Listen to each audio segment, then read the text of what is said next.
Hi, everybody. Digital Golf Doc here, licensed physical therapist and golf performance coach.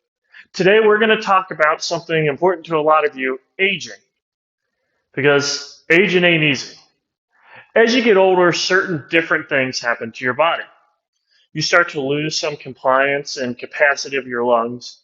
You start to lose that supple elasticity of your muscles, your joints, and the other structures that make up your joints. There tends to be calcification, and all of these things cause several other things. You tend to start losing mobility very easily unless you're really working on it. You lose strength. You lose what they call VO2 max, which is based on your lung capacity. So you have to understand all of these things to create effective exercises for these things. So when I was working on my doctorate in physical therapy, it's like you spend multiple semesters just going through everything that can go wrong as you age.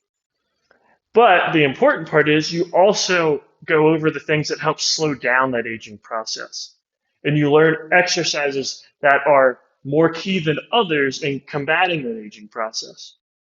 And that's what I want to do today, because I want to take you through the 5 most important exercises for senior golfers over 50 years of age. Let's jump into it now.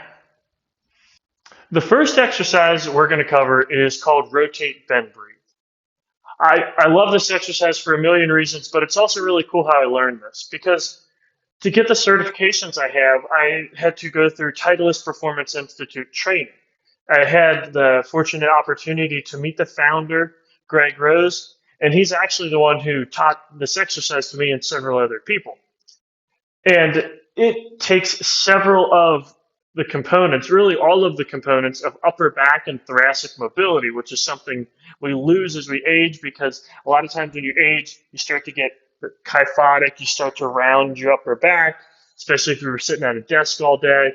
So this is to combat that directly, and it addresses not just the joints and not just the muscle, but it also addresses breathing and rib mobility, which is actually really important in rotation of your upper back. So you can do this in one of 2 ways. You can put your hands up behind your head or on your head, or you can cross them over your chest. Either one is fine. I like to go here. I feel like it gives me more room for my ribs to expand. I'm going to take my knees and feet, put them together or close together. I'm going to rotate as far as I can. Once I've rotated as far as I can, I'm going to bend sideways. Then I'm going to take a big deep breath.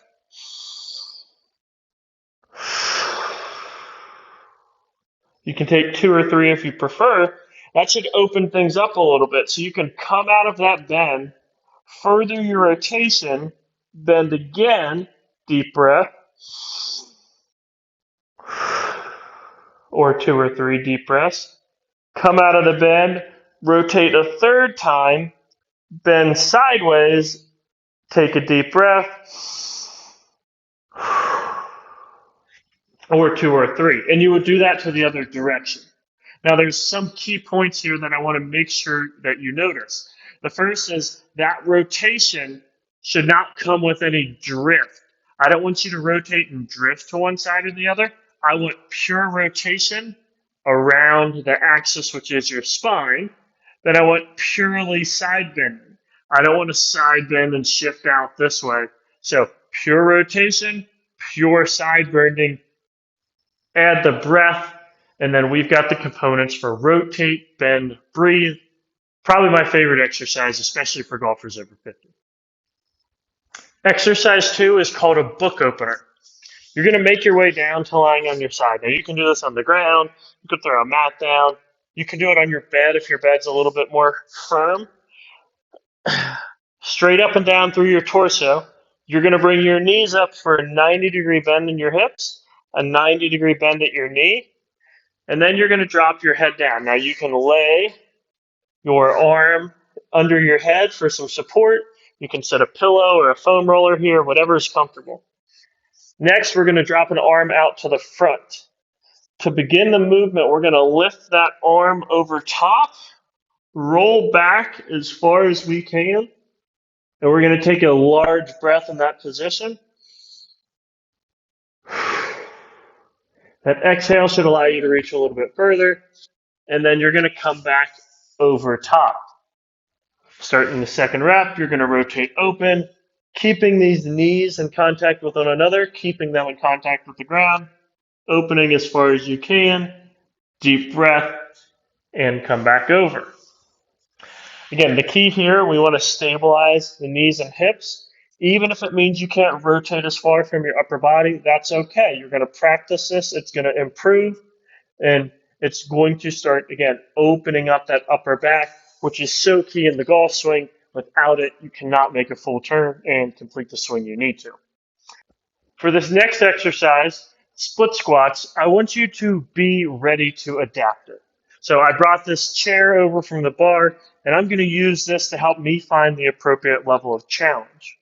Again, strength is a key component in any sport, especially golf, because of the way you drive through the ground and create ground reaction forces, which is something I talk about in a different video. But to do the split squat, you want to bring 1 foot forward and 1 foot backward. So there's a balance component here. If you look at my feet, I can be pretty narrow this way, and it's harder to balance. Or I can get nice width, where my foot's out this way, and have a sturdier base of support so that when I drop down, I'm more stable. This is going to be more challenging.